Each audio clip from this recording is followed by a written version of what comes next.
Party leader Kalonzo Musyoka has successfully managed to broker a handshake between retired President Uhuru Kenyatta and DCP party leader Rigathi Gachagua ahead of the 2027 general election. KTN can authoritatively confirm that former Nigerian President Olusegun Obasanjo played a major role in brokering a ceasefire between Uhuru Kenyatta and Rigathi Gachagua in a deal arrived at in Nigeria early last month. And as our senior political affairs reporter Chris Thyro details, the formal handshake between former President Uhuru and former Deputy President Gachagua has tentatively been slated for mid this month.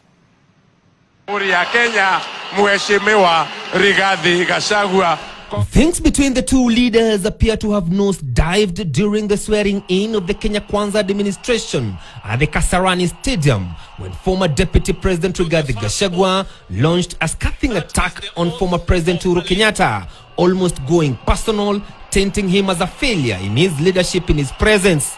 The truth of the matter is that we have inherited a dilapidated economy that is facing almost an economic shutdown.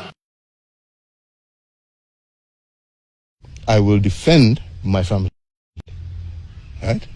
And I will defend it to the end. Frustrate the Kenyatta family, going to the extent of the police protecting goons who invaded the Kenyatta's Northlands farm, destroying property worth millions of shillings. But as fate would have it, the former Deputy President Rigathi Gachagua would later find himself in the deep end of the opposition after he was hounded out of office through an impeachment motion. With no options left, Gachagua would later seek an olive branch from the Kenyatta family in a bid to cement his political influence in the Mount Kenya region. Talks to bring the two together have been ongoing and spearheaded by Wiper leader Kalonzo Musyoka. And now KTN can confirm that the handshake between the fourth President Uhuru Kenyatta and DCP party leader Rigathi Gachagua is already sealed.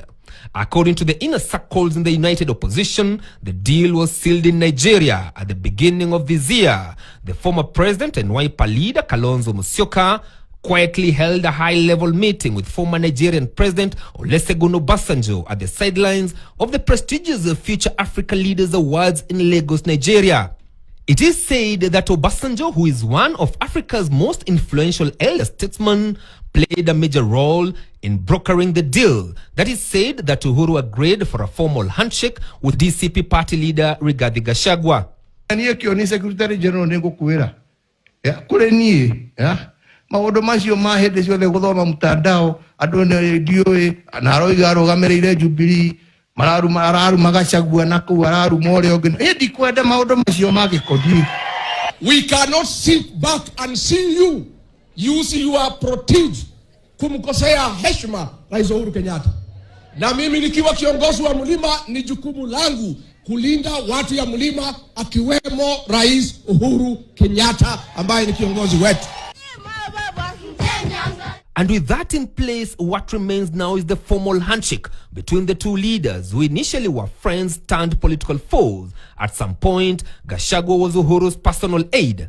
The event is set to take place mid this month. Wiper party leader Kalonzo Musyoka has been working round the clock to ensure that Mount Kenya region moves to the 2027 general election united and speaking with one voice. So far, all indications have been that former President Uhuru Kenyatta will throw his weight on the presidential candidate that the united opposition will have settled on. Lakini kusema mstaafu sio kusema uniingize kidole kwa macho, mimi pia nitakuingiza. The united opposition has been assuring their supporters that they will work together and support one of their own and the person who will face President William Ruto at the ballot. Now, as much as the united opposition looks disjointed, especially when it comes to naming their preferred presidential candidate, the much anticipated handshake between Uhuru Kenyatta and Rigathi Gachagua will definitely give the opposition fresh impetus, even as they seek to solidify their support in the Mount Kenya region. Chris Thyro, KTN, Nairobi. Thanks.